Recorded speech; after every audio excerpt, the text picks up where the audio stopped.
Hello everyone.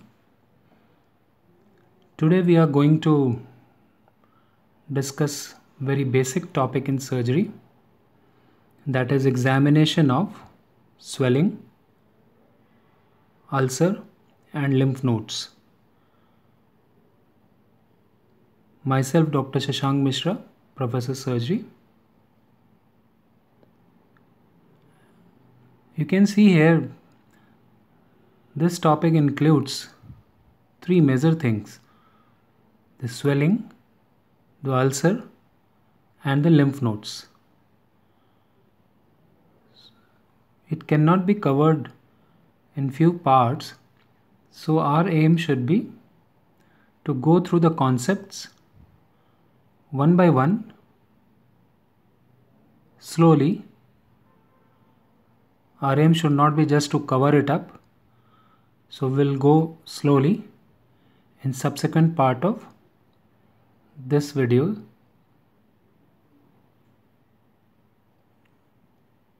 So let's start with the swelling part.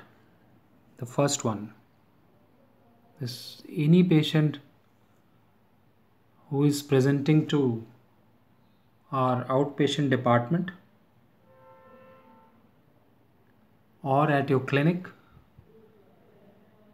he or she may have a complaint of swelling.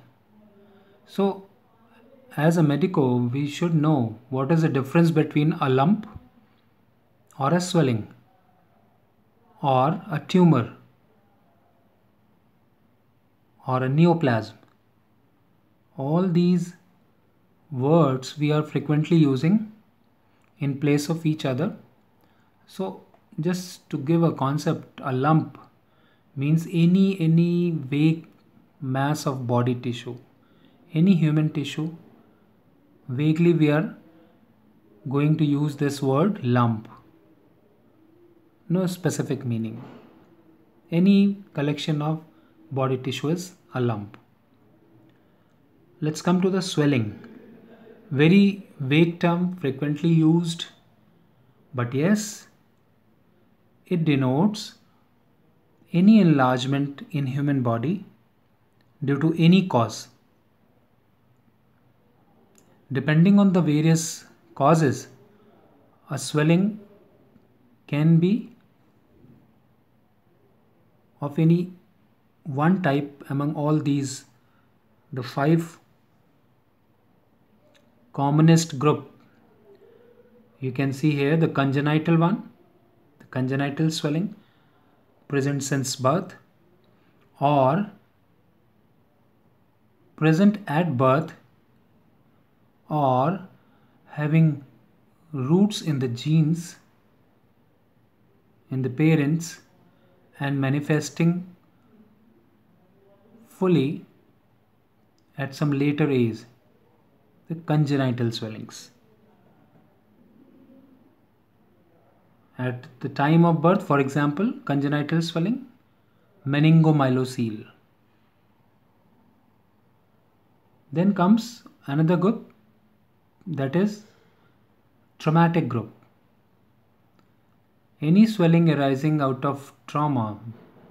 So any patient, if they are presenting with a swelling, we must rule out any history suggestive of trauma recently. Third group is inflammatory. Any swelling that is arising because of infection or inflammation leading to local edema, giving rise to a swelling, will come under this category, the inflammatory group. Fourth group could be neoplastic. Neoplastic means any new tissue formation is there. Neoplastic in common terms, that is cancer. Could be of two types, benign and malignant. So all these swellings, commonly known as cancers, they come under neoplastic conditions. Then finally, the other swellings having different causes, multiple causes, or unknown causes, they will come under miscellaneous group. Clear? So swelling, 5 broad groups depending on the causes: congenital, traumatic, inflammatory, neoplastic, miscellaneous. It's a very important thing. If somebody is asking you the various causes of any particular presentation regarding a swelling, if you can remember all these 5 groups, you can very well write the various causes whenever you want.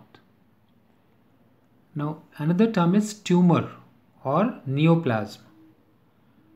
This tumor or neoplasm, the basic word is there is proliferation and there are new cells, and most important thing, there is no requirement of these cells for that particular human body. So proliferation of new cells without the need of the body is known as tumor or a neoplasm. Neoplasm is new tissue. Could be of 2 types, benign and malignant. In benign tumor, there is slow proliferation. Proliferation is there. Slow proliferation with no or minimal evidence of mitosis and invasiveness to surrounding tissues.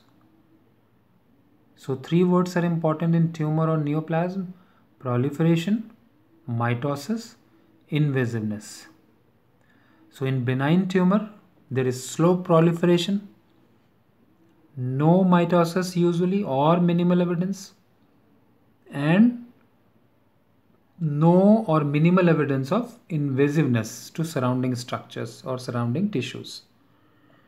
Whereas in malignant tumor, there is fast proliferation, fast turnover is there, the cellular metabolism is fast, there is evidence of mitosis, and usually we see the property of invasiveness to the surrounding tissues. Clear? Okay. Now suppose a patient is presenting to us with a swelling. What should be our approach towards that particular patient? This is the general outline, and our approach should include the history, the physical examination part, and based on history and physical examination findings, we are going to form a provisional diagnosis. If we are very sure about it, if there are 2 or 3 various provisional diagnoses, we can make a list of differential diagnosis based on our priority. And just to clarify which particular diseases we are dealing with, according to various differential diagnosis, to confirm or to rule out, we go for various investigations. In general, we can group the various investigations in any surgical patient into 3 broad groups. That is routine investigations done for every admitted patients or OPD patients, followed by specific investigations. These specific investigations, they are usually done to confirm or to rule out diagnosis, various differential diagnosis. And finally, if our plan is to operate that patient, the third group of investigation that is required is the investigations for fitness for surgery. So these are the broad 3 groups of investigations in management of any patient. In this discussion, we are dealing with a swelling, patient presenting with a swelling, whether in the head and neck or anywhere in the human body. In routine investigations or specific investigations or fitness for surgery, we may be having blood investigations or various imaging studies or various graphs like ECG, like EEG, right? After going through a series of investigations that is required, we can make a final diagnosis, and based on that final diagnosis, we plan a treatment. Treatment could be medical or surgical, and after discharging the patient, we must call him or her for follow-up. So this is the usual story of any patient management, any surgical patient management. This is a common outline. So first we are taking up with the history part. Now these are the important headings. We must take a history under these headings. Let's go one by one. Duration of the complaints. Ask about the duration of the complaints. Most of the thing you already know. I'm just going through it, reinforcing it. So if any patient is presenting with a swelling, ask for the duration of swelling. Followed by how it started, the mode of onset, whether it started within a matter of few days or few hours or few months. If there is acute onset history is there, that could be due to trauma or inflammatory cause, or if there is a chronic onset symptoms are there or disease is there, that could be more likely to be having a neoplastic origin or some miscellaneous cause, right? Followed by mode of onset, we are going with symptoms associated with the lump. Whether the lump is, that swelling is associated with pain or fever or any other symptoms. The fourth one, obviously the pain. In detail we will discuss in the upcoming video lectures in continuation with this one. So we are just going through the headings. In detail we will study this. So then pain, how the swelling is progressing, progress of the swelling, whether it is enlarging or just static, painful or painless. Then what is the exact site of swelling? We should be able to elaborate over this, the exact site of the swelling.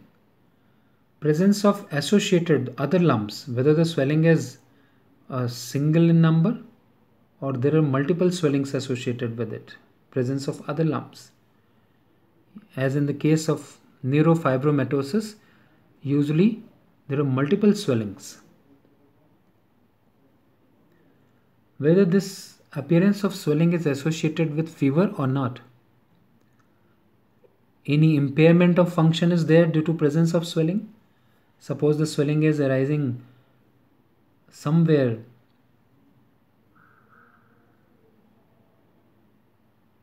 in front of ear, and that is leading to facial paralysis. That is known as impairment of function due to swelling. Involved nerves are affected. The nerves are affected due to this swelling. So just an example, the impairment of function. Then ask the patient for any secondary changes. Secondary changes over the swelling. Whether the swelling has developed some ulcer associated with it, or discoloration is the only thing that is present, and so on. We'll discuss about it, don't worry. Followed by this, whether recurrence is there. Patient may have operated, may give the history of previous operation, and followed by that operation, now again at the same side the swelling is again visible. So look for recurrence. Ask the patient for significant weight loss. So weight loss history should be there. You must be knowing what is a significant weight loss. If not, any question if you're having till now, you can just message me in the group, and followed by during history taking, after these headings, we'll take 3 histories, that is past history of the patient, family history of the patient, and personal history of the patient. Personal history, obviously it includes history of smoking, drug intake, or any history suggestive of constipation or bowel movements, all these things. So these are the headings under which we are going to take a history of any patient presenting to us with a swelling. Now the second important thing was physical examination. Just for a concept, physical examination broadly it has 3 different parts. First is general survey, second is general examination, and the third one is local examination. General survey means whenever the patient is approaching you, and the first instance you are looking at the attitude of the patient, how he or she is coming to your OPD. What is the attitude of the patient? All these things, the first impression on inspection, on look only, that comes under general survey, followed by general examination. General examination means, yes, you are going to examine the body, excluding the local examination part. Generally, you are examining that patient from head to toe in order to search for some signs associated, may be associated with that particular swelling that is present at the local site. So that is general examination. In this case, you are going to apply that inspection, palpation, percussion and auscultation and other associated thing. The examination of other lymph nodes, remote lymph nodes, all these will come under general examination. In general survey, you are not examining the patient, you are just observing. And finally, the local examination. Local examination is very precious for making a diagnosis along with general examination. And sometimes general survey can give us a clue to make or to reach out to a final diagnosis. Now let's take up the general survey first. General survey means, already told you, examine whole of the body. Why? Because a patient with swelling always needs a total body survey. Don't just focus over the swelling part. Suppose a swelling is there just below the eye or inside the oral cavity, and you are not examining the neck. Unacceptable. Look for cachexia or malnutrition features in that particular patient in general survey. And finally, this attitude of the patient is important. What is attitude of the patient? How it is going to help us in making a diagnosis? Few examples. The limb assumes abnormal attitude due to displaced fracture or dislocation, and now that patient is presenting to us as a swelling. History of trauma. Treatment of fracture and dislocation is required. Belongs to traumatic group. Right? Second example, paresis or paralysis of the distal limb due to osteosarcoma presenting as a swelling pressing on the nerve. Paresis means weakness. Paralysis means now no movement is there, completely paralyzed. if there is a swelling of osteosarcoma, and if that is pressing over the nerve, there may be paresis or paralysis of the part of the limb that is present distal to that particular swelling. Osteosarcoma. Third example, fracture mandible at temporomandibular joint, presenting as a swelling with abnormal mouth opening. So all these things we can always access whenever the patient arrives. The particular attitude will be there, and we are supposed to identify that. So these things come under general survey. And finally, take the temperature and pulse rate. That is, if that is raised temperature and raised pulse rate is there associated with a swelling, usually the cause should be inflammatory group of swellings, right? So raised temperature and raised pulse rate is always associated with inflammatory swelling. Now this is the second part, the general examination part after general survey. Rightly said, don't forget rest of the body, and whenever you are doing the local examination, this part of the examination should be performed, the general examination. All that pulse rate, respiratory rate, blood pressure, temperature, the icterus, the pallor, edema, JVP, all these things will come under either in general survey or general examination. And how this general examination is important. General examination is very well, it is having a role especially in malignant swelling, the neoplastic swelling or tumors. How it is important? To know the site of metastasis. Suppose a patient is presenting to us with cough and hemoptysis or pain in the chest. Hemoptysis means blood in his sputum. More likely the patient may be having this pulmonary metastasis. Primary site may be that swelling with which he or she is presenting to us. But if he or she is complaining of cough or hemoptysis or pain in the chest during cough, the metastatic site could be a pulmonary. Always we should examine the chest part in any malignant swelling, suspected malignant swelling, and we should rule out the consolidation and pleural effusion by clinical examination, that is palpation, percussion, auscultation. In this case, percussion and auscultation will be very important to rule out the pleural effusion and consolidation during chest examination. Examine the liver also, again to rule out metastatic enlargement. We should examine the abdomen to rule out peritoneal metastasis. And to rule out bony metastasis, we should examine the spine, the pelvis, the femur, trochanterus, and the skull. These are the very common site of any bony metastasis in any patient presenting to us with a malignant swelling.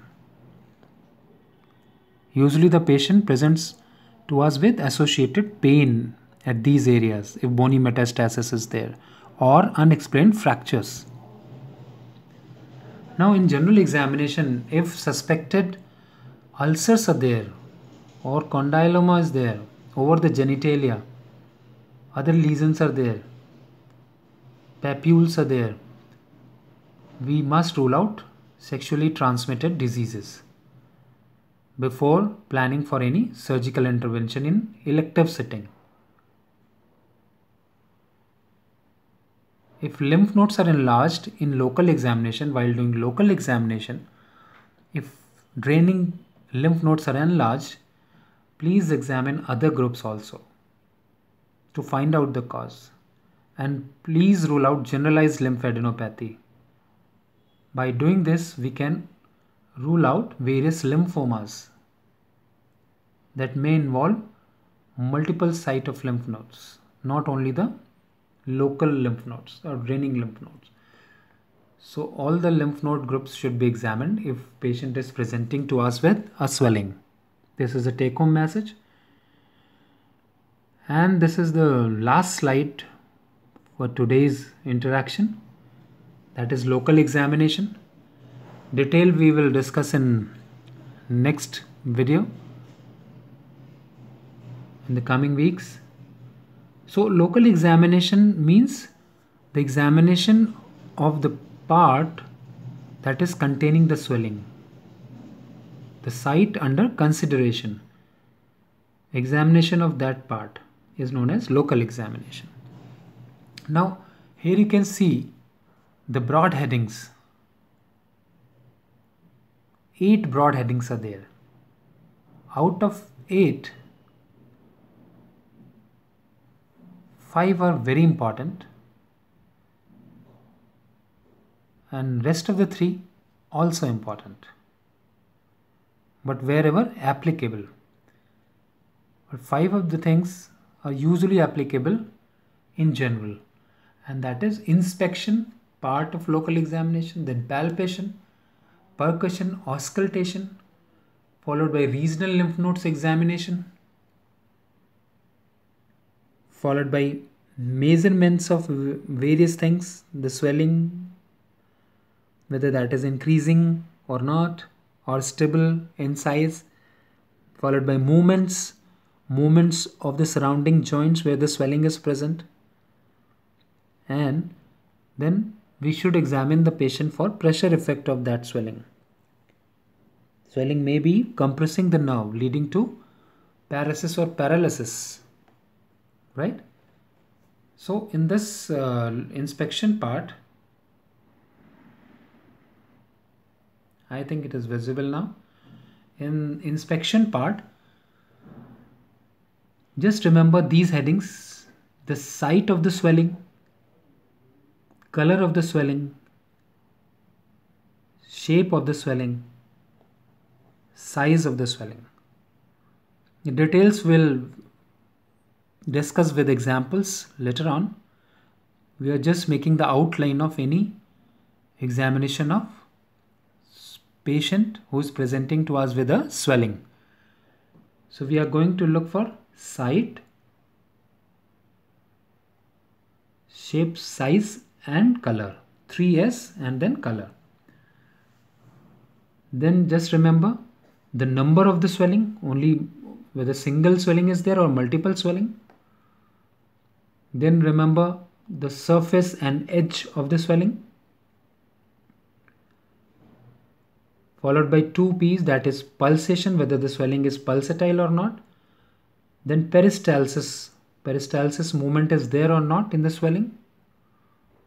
Peristalsis is usually applicable for abdominal swelling, whereas the rest, the site, color, shape, size, surface, edge, number, pulsation, all these things are important for any swelling that is present anywhere in the human body, maybe in the head and neck region also. After that, always look for, we are just inspecting the patient, we are not touching the patient at this time. All the findings under these headings should be taken on inspection only. Now the overlying skin above the swelling, the overlying skin, what is the condition of the skin? Whether there is presence of impulse on cuffing, ask the patient to cuff, right? Myelocele or meningomyelocele. If the patient is having meningocele, we may get impulse on cuffing. Or if the patient is having hernia, we may get an impulse on cuffing, especially in the reducible hernia. Then rule out or look for any pressure effect due to swelling, any distal paralysis or foot drop, right? And finally, on inspection, just remember 3 words: MOR, MOD and MOT. you're very well aware about the term RCT, root canal treatment. So instead of RCT, just remember RDT. After C, D is coming, RDT. R for respiration, D for deglutition, and T for tongue protrusion. So check moment on respiration, that is MOR, moment on deglutition, that is MOD, and moment on tongue protrusion, that is MOT. And how it is important, we'll discuss. Don't worry. Now in palpation, whatever we have seen in the inspection part, we are going to confirm the findings by using our hands, by palpating the patient, by palpating over the swelling. So what is the role of palpation? Role of palpation is to confirm what we have observed in inspection, right? In this palpation, we are going to touch the patient after taking consent and after taking proper precautions and protocols. Any female patient, if you are examining, always a female attendant or a sister or a nurse should be there. Explain why you are examining that particular patient, what is the advantage of it, and take the consent and then only proceed. Very important thing. Then palpation. In palpation, take the temperature, the tenderness. Whenever you are pressing the swelling, whether the patient is experiencing pain, increased pain on pressing, that is tenderness. The shape, size and extent as an inspection, just confirm it. Then surface edge, consistency of the swelling, soft or hard. Usually the cysts are soft and malignant swellings or bony swellings hard. Then fluctuation in the swelling, maybe abscess, the fluid thrill, patient may be having ascites in the abdomen, the translucency, impulse on cuffing, whether the swelling is reducible or not, reducibility, compressibility, whether the swelling is pulsatile or not, pulsatility, relationship with the blood vessels, the fixity of the swelling with the overlying skin, and the relations of skin, particular swelling to the surrounding structures. These are the headings under which we are going to study the examination of swelling. A very big topic, so I cannot cover in a single video lecture. So don't worry, in continuation we'll be covering the details of all these headings. And after doing palpation, always examine the regional lymph nodes. That is very important. The involvement of draining regional lymph nodes. Followed by, especially in the chest area or in the abdomen, the percussion. We tap with a finger on another finger just to have an idea about the swelling, the composition, whether the air is there or the solid tissue is there or variegated composition is there on percussion. An auscultation, yes, with the stethoscope, the various murmurs or the blood flow or some fistula, arteriovenous fistula. In that case, the auscultation is required. The measurements, moments and examination of pressure effect we have already discussed. So just keep in mind the concept of examining any patient presenting to us with a swelling, the history and physical examination. Today we have discussed the various headings under which a swelling patient can be taken care of. So in next subsequent videos we'll go into the details of this. Any problem till now, you can just write to me, right? Thank you all of you for your patience.